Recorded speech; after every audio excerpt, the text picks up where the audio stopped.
Deborah Kampmeier directed 2 episodes of the Gilded Age season 2 on HBO. I'm David Buchanan with Gold Derby.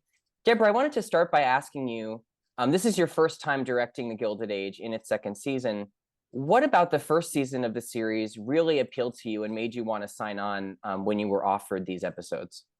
Right. I think the decadence of the world, right? Also, I was obsessed with Edith Wharton when I was a teenager, right? And so like that whole world that was very much a part of my imagination when I was a young girl, and the romance of it, and just visiting New York City in that time period, which I didn't know that much about beyond the Edith Wharton representation, was really exciting. And I think also just the world that Michael Engler and Sally Richardson Whitfield created in season 1, and just the epic nature of the style, the directing style, was so exciting to get to step into a show where you do get to keep your long masters that you've created, because the audience is hungry to see the full gown and the epic size of the space. So all of that, just the size of it, was really exciting to step into.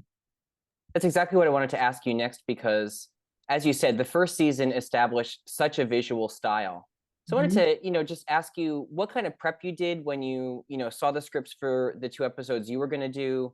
How much did you refer back to the first season to kind of see what the directorial vision was going to be?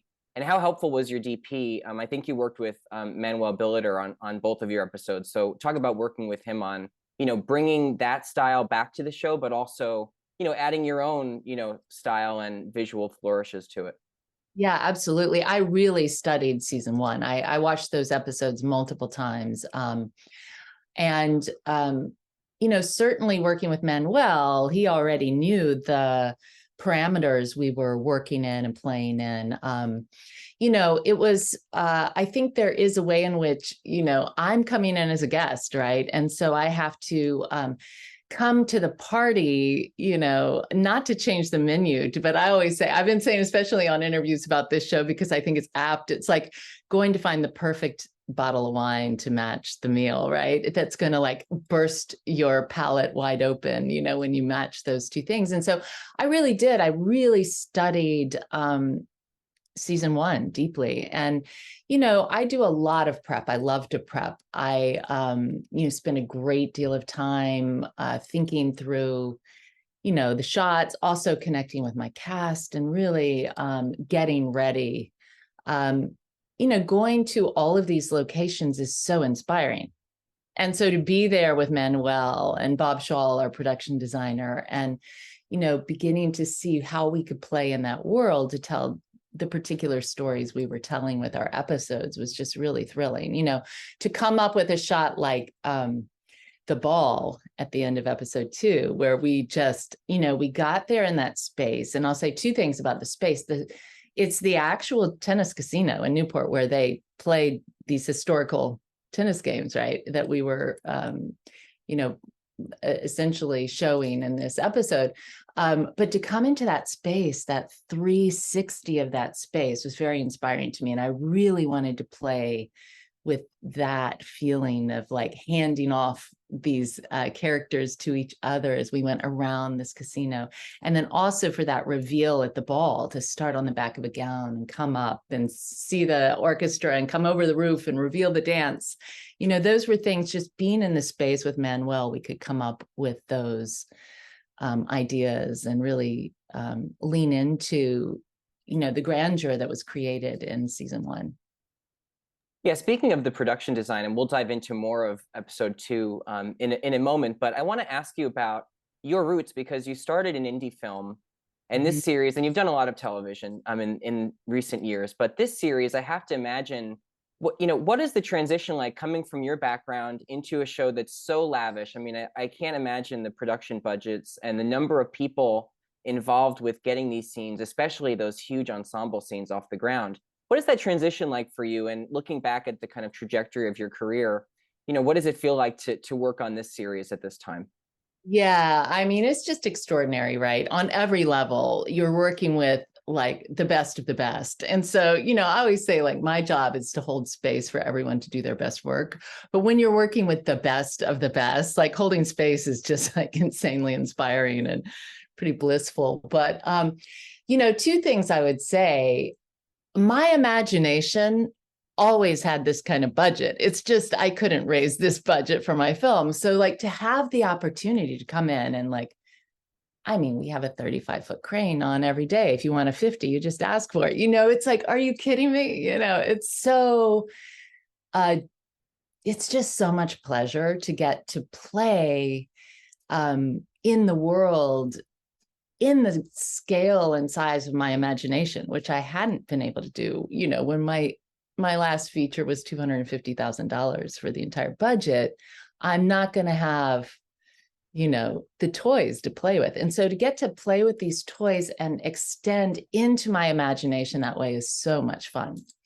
I also say that indie filmmaking, it's like such great training for television, because television is so fast, just like indie filmmaking is. And, as an independent feature filmmaker where I write, direct, produce, and edit, recently I've edited as well.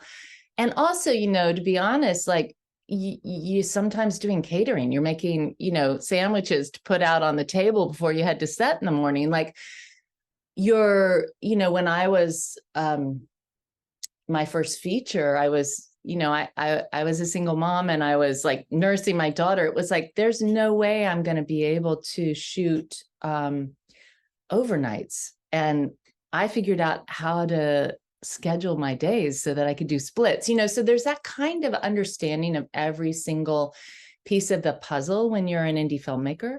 And it's sort of like running with weights, and then you take those weights off and you walk into something like this.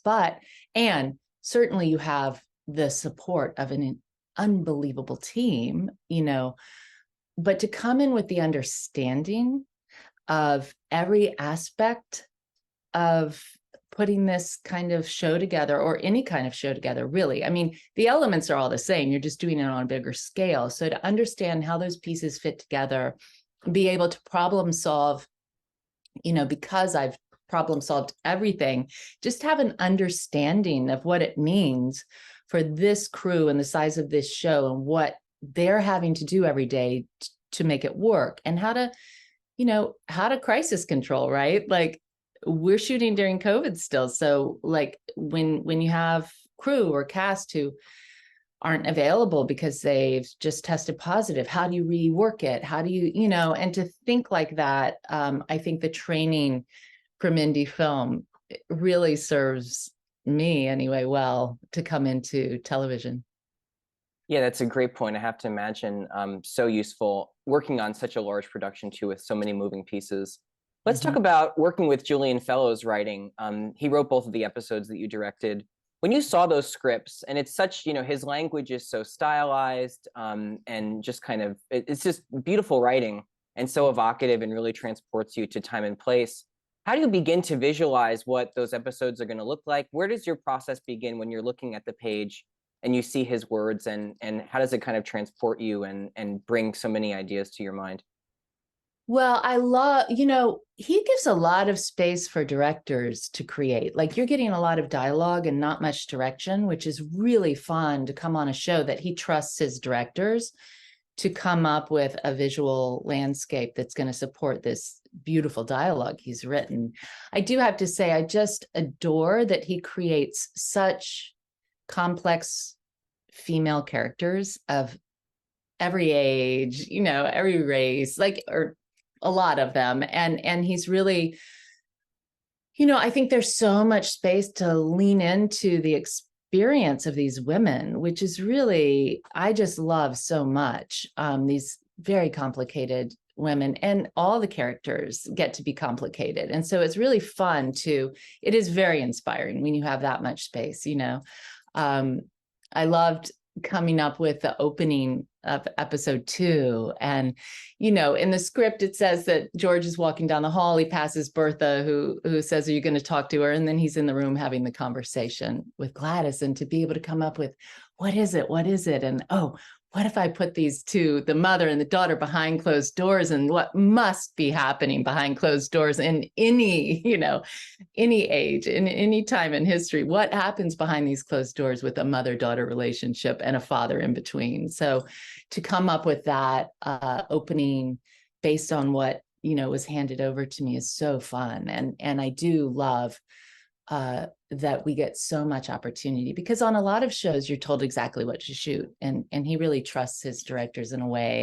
and of course when you're given this dialogue, you have to rise to the occasion because it's so incredible. And the situations, right? He gives you these just delicious situations and dialogue, and you just get to really play. It's really fun. Let's dive into one of those in particular. Speaking of complex and really wonderful female characters, we have the introduction in this episode of Mrs. Blaine, played by Laura Benanti, who's just such a wonderful actress and such a great addition to this already incredible ensemble.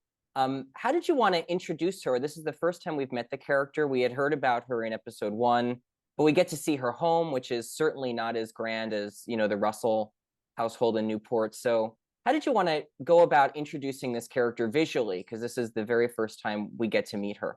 Right. Well, it was so important to Laura and I that we really create this woman who's not just a cliche of an older woman going after a younger man. She's not a cougar, and really thought a lot about her backstory, about how she married this man and was, in her gilded cage, if you will, about the same age that Larry is now. And so there's an emotional, I don't know, like we talked a lot about how when people, addicts, start using and then they get clean, their emotional age is the age they started using. And that in a similar way, her emotional age is the age she was when she got really trapped in this relationship with this older man.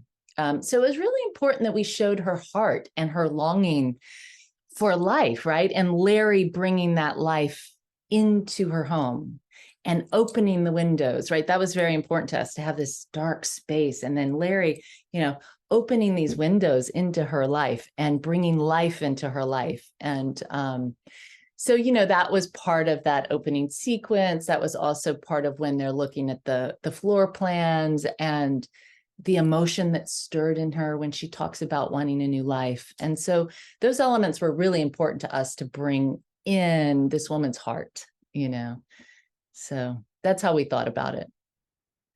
Yeah, I want to ask you more about the ensemble because, the cast you're working with is extraordinary in so many ways. So many just remarkable performers in this show.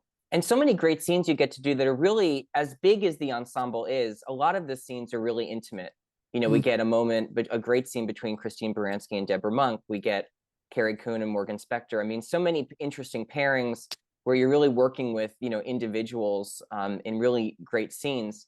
Just talk about working with this ensemble. I mean, and also wrapping your head around so many new characters, so many characters. How do you balance, as you were saying, working with so many people in such sometimes really short time frame to do scene by scene? Just talk about that experience. Yeah, I do love that about this show as well, that you have this epic scale and then also these very intimate scenes. And, you're really using different parts of yourself as a director when you're creating these big shots, and then you're going in and holding space for these performances. And just, I mean, every single one of these actors, right, is just like incredible, and what they bring to it. And I mean, while we did introduce some new characters, most of the cast was there for season 1. And so they know more really than I do. And so my job, as I was saying before, is really to hold space and to connect with them ahead of time, to get to know them, to get to know how they like to work. And then when you're working with actors at this level, really, I'm just getting the technical things taken care of, and then I'm just witnessing them do their thing, right? It's so beautiful. Maybe a little touch here, a little touch there, push it here or there, but it's really, really inspiring to get to be in the room with these artists and witness them do their thing. So I think that, as you're bringing new characters in, you're really looking at the arcs, right? You're looking at, okay, where do we need to start them? Where are they going for the series? And so you're having conversations with your new cast about that. But I really think your cast that's been there for the most part, they really know what trajectory they're on, right? And you're just like letting them do their thing. You mentioned the great ball scene at the end of episode 2, shot on location. There's also a great sequence at the tennis tournament there, which is just so beautifully shot and such a wonderful, as you were saying, a 360, so many different little kind of character beats playing out in that huge setting. Talk to us about working on location, and also we're talking now before episode 4 has aired, so we don't want to give away any spoilers about what's to come in your next episode, but anything you can tease about that episode, or locations that maybe we haven't seen, or challenges from that episode maybe that were unique from the second episode? Anything you want to share about that? Yeah, I mean, I think what we get, I mean, how thrilling to shoot that final scene of episode 2, right? When I read in the script that I got to do that reveal, I was like, are you kidding me? This is so amazing. But that moment between those two women, that gets a lot of play. And there's a really fun payoff at the end of my next episode 4, that is about that tension that starts to build between those two women, right? So that's a lot of fun. I'll also say that there's, I mean, I cry when I watch episode 4. There's love scenes that are both heartbreaking and then also heartwarming. And I really, there's this one very heartwarming scene that I can't give away, but I will say, every time I see it, the performances of those two actors, I just burst into tears every time. It's so moving to me, their performances and love. And, so I think we do get to look forward to a lot of drama in episode 4, I'll say, right? Well, I'm sure the audience can't wait to see it. Deborah Kampmeier, congratulations on the Gilded Age season 2. Thank you so much for talking to Gold Derby today. My pleasure. Thank you so much, David.